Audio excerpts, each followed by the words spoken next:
Alright, this is an attempt to diagnose and fix the salt cell. So this is what happens when we turn it on.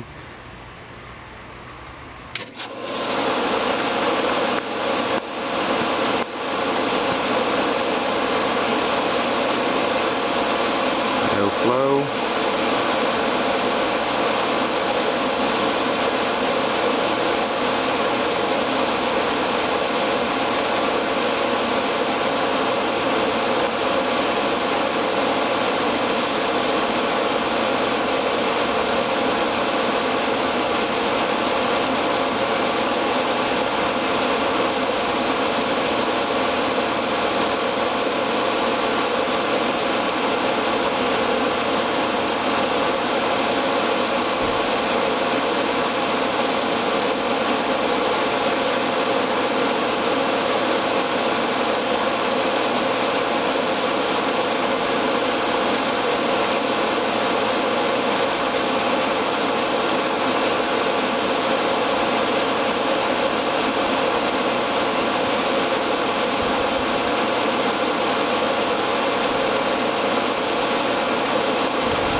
It's off.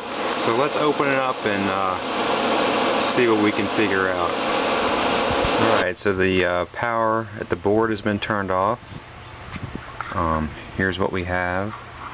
Now we know from nosaltpower.com that it could be the K1, which is right here, and it says K1 right next to it. Probably can't see it. K1 right there, K1. And or it could be this current limiter right here that might need to be replaced. So we're going to take the board off and see what it looks like. And before I do that, I'm going to snap some still pictures. Everything's pretty well labeled, but I want to make sure that I get it back in place correctly. And then the third thing it could be is this mini fuse right here, and I bought some replacements of that.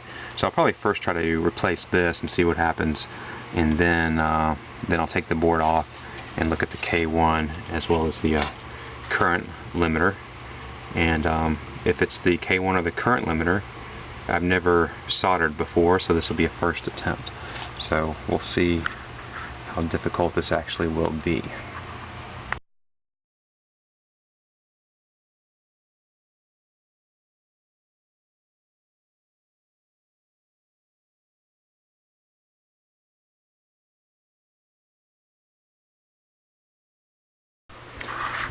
In preparation for this attempt to fix, I bought a soldering iron here, a copper braid for unsoldering, and some solder,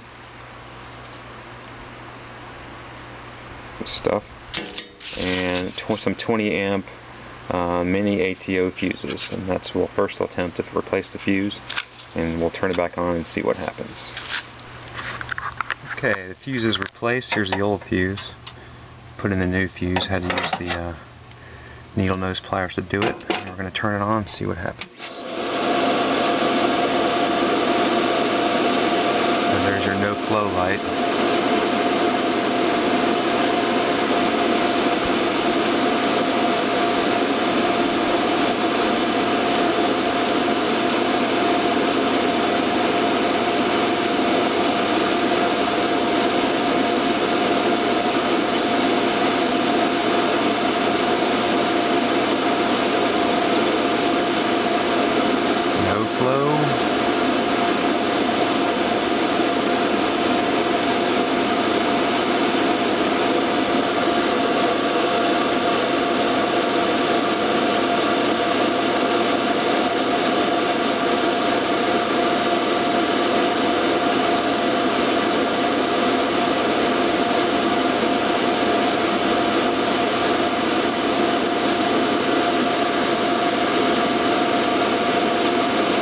Generating.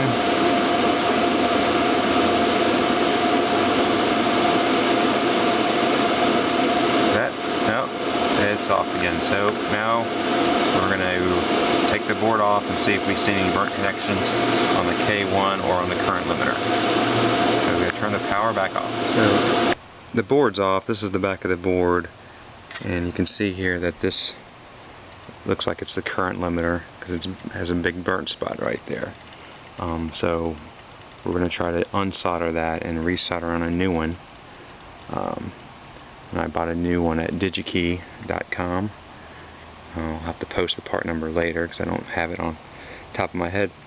But we're going to take it inside and we're going to unsolder and resolder. So as promised, the part number here is 5701062-ND. I got two current delimiters from digikey.com that we're going to attempt to solder back onto these two burn points here. Just went on the internet and watched a video on ways how to remove solder put on by some Russian guy who speaks really bad English, and we're going to try to figure out how we do it. So I've got a piece of copper that's going to soak up the solder, and we're going to remove that delimiter and then put on a new one here. See how it goes. So in attempting to move the current delimiter, it just crumbled in my hands, which is a good sign that that is the problem. So now I'm continuing to try to unsolder using my copper braid here, and try to get the new delimiter on. Alright, after what, about an hour and a half, 2 hours of pushing solder around, I finally got it to clear these two holes, and I can now install the new current delimiter. Okay, we've resoldered. You can check out my horrible soldering job, but it's in there, and we're going to turn the pump on and see what happens. We got cell power. Now we're reading no flow and cell power.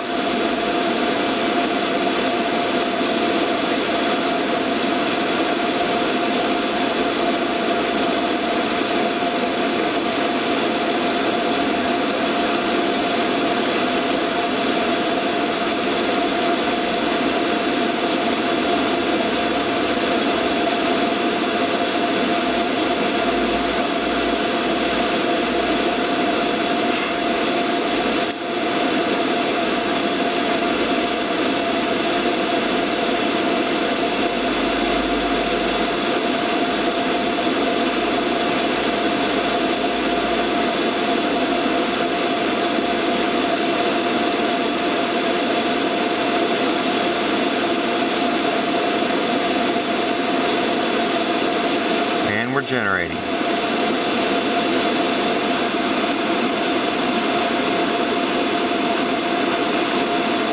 Our amps are back up, 31, and before it was reading like 9.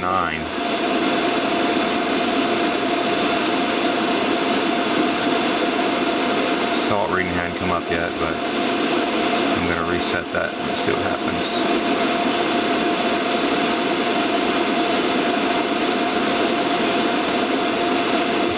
We're going to go superchlorinate and back to auto.